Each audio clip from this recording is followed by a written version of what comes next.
విశాఖపట్నం జిల్లా గోపాలపట్నం రామకృష్ణ నగర్ కాళీమాత టెంపుల్కి వెళ్లే మార్గంలో ప్రస్తుతం కురుస్తున్న వర్షాలకు కొండ చర్యలు విరిగి ప్రమాదపు అంచున ఉన్న ఇళ్లులను పరిశీలించిన ఎమ్మెల్యే గణబాబు హుటాహుటిన అధికారులతో చేరుకొని అక్కడ నివాసితులను అప్రమత్తం చేసి సురక్షితంగా పునరావాస కేంద్రాలకు తరలించారు.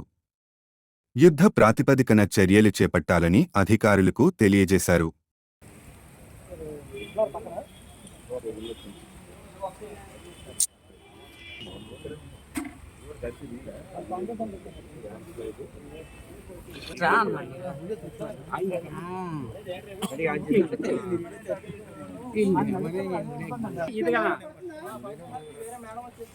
వర్కౌట్ అవ్వట్లేదు పెట్టాలి అది చూడండి లేకమనే అటు చూ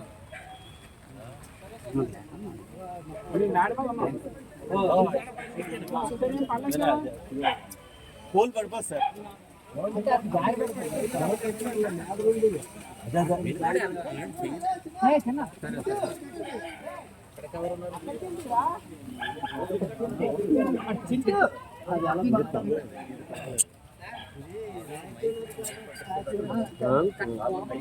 ఈ పాటకల్